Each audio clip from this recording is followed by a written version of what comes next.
Try to make this somewhat quick. So to follow up on my tools I use all the time video, thought I would follow up with some tools that I don't use all the time. And maybe one regret that's just kind of a lesson learned.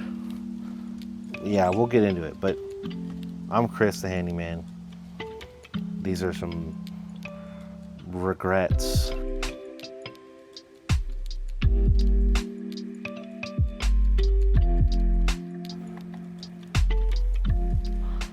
Jesus. It's a little late at the end of the day. Let's start with utility knives. There are a lot of utility knife options out there. You can really waste your money. Here's what we have here. So these are all like basically the same thing. This one's definitely more different than the rest for sure. But all of these are effectively the same thing. The problem with these, first off, a lot of times they have this middle range thing. And like I said, I have no use for this. I know there is a use for it. I just don't have a use for it. But both of these do that. And so that kind of, I'm happy to have them, but I don't intend on using them as much. But one thing they both don't share is the clip. The tough built clips are much nicer to deal with. They've got some give to them. They're just going in a tool bag for me. The Klein tool clip, it's a little nicer, but it's too tough. And sometimes it'll just pull the bag down rather than slide over the bag. And then the Milwaukee one just doesn't. It doesn't open. It doesn't at all. It hardly opens at all. It had a little plastic like bump that was like right in there. I shaved that down. It didn't help at all. This is just a interesting utility knife, and I thought it was cool when I bought it, but I have rarely had a reason for this. It's really good for like scraping like paint off of glass. And then this is probably the one that I use the most. It doesn't have the midpoint, and it has an unnecessary like nail. I don't know. It generally, if a tool does more thing than one, then it's probably not good at any of those things. Generally, that's not totally true all the time. But yeah, these are the utility knives, and the ones that I have bought, I probably spent $20 to $30 on each one of these, and they've effectively been collecting dust in the van. They still get use, just nowhere near as much use as the one I actually like, which I believe this is the first one I bought, and I just kind of tried other ones, and here I am again. Let's talk about bit sets. There are thousands of things like this. They come with a bunch of stuff. It's fine. Don't get me wrong. If you're getting started or you're wanting to learn about tools or start using tools, these are great. Every time I've done this, I've bought one of these, either DeWalt, any brand of this. This is just the only one I have left because I keep getting rid of them. I use the 3 or 4 bits that I need, and then I effectively, the rest of them kind of sit in little organizers to the one day I may actually need it. It's really a rare occurrence that I actually need other bits that these come with. They give you a whole bunch of stuff that is useful for one-time type of scenarios, but they also give you a bunch of crap that you're just never going to use. So yeah, that's kind of a big regret, is like bits, just bit sets. Why did I do that? My next one, it might be a little more obvious. All of us, in the process of fixing things, you start looking for the right tool for the job.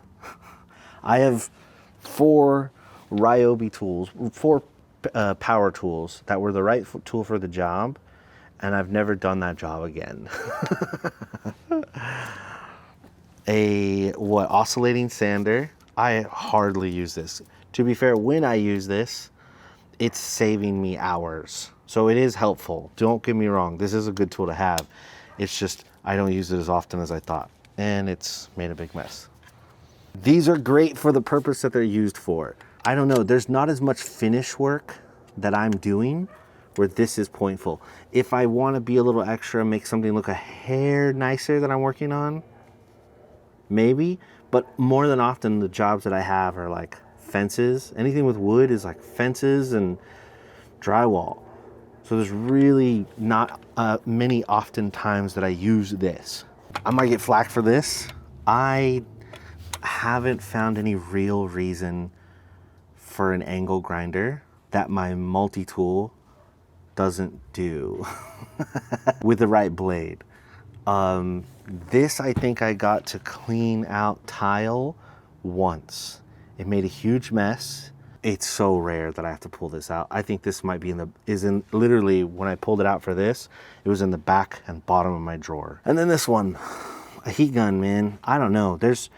There are some points for this, but this will kind of lead into my last thing that I regret. But this is effectively, the point of this was to save me on dry time so that I could finish the job a little quicker. Found that this was the wrong direction. It's kind of next to the angle grinder.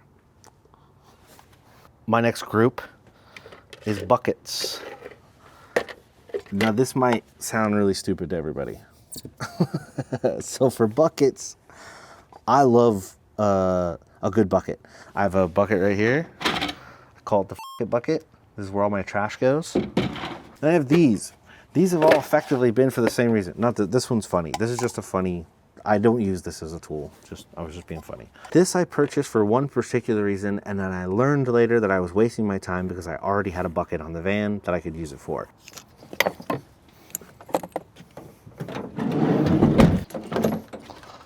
These kind of fit together, actually. All right, so to go along with the Ryobi tools, I'll throw this in there as well.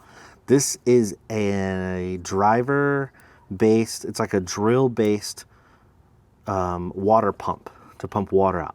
I got this specifically for when you change out a fill valve. There's a little bit of water in the base, and I kept trying to figure out like a quick way to get rid of all that water in the base of the tank. This was a great solution. Then over time I got better at it, and I started using a bucket for the same job. Just let the water fall in there, change them out really, you swap it fast enough, you can change it out pretty quick, and then you have the water in here, you dump that and you're good to go. But this was kind of a waste because I had this the whole time. I have this paint set that I use. It comes with these little like inserts, so you can put paint in there, you can put a brush, whatever, and then you can toss it all after you're done. Because I'm just painting like a 2 by 4 foot spot or something like that, just small drywall hole type stuff. But the whole time I had a bucket. When I realized I had this, these all went away. So yeah, those are probably my biggest tool regrets after 3 years doing this. But I do have one more minor regret that isn't necessarily tool related, but it is definitely this job related. I do a lot, periodically more often than others, I do a lot of drywall, just a small hole, lots of fish-shaped holes. Really weird, so many fish-shaped holes out there. It's pretty crazy. But I'll patch a small hole. And I was buying all-purpose joint compound for like the first year of doing this, which caused every job to take a day extra, because this takes like 12 to 18 hours to dry. The regret is that I didn't get into using hot mud sooner. You get those 5-minute or those 20-minute hot mud, it changes everything. 5-minute mud, actually there are points. There's a guy that does drywall like testing. 45 and 20-minute mud will sometimes crack in the drying process. 5-minute mud doesn't have time and it won't crack. So it always comes out better. But yeah, that's effectively the only real regrets. I thought about this for a couple days to kind of put this together. And a lot of my tools I thought through, and I use a lot of them pretty regularly. Even weird things like I've got a moisture checker where you can put it up against the wall, you can check if there's moisture in there. I don't use it often, but when I do, it saves everybody time. I don't have to break into the wall or nothing. I can tell there's 98% moisture in this wall. There's a leak. Get a plumber out here, move on. Stuff like that. But yeah, that's it. Let me turn all this off, put all this away, and go inside and try to enjoy Christmas. Later, homies.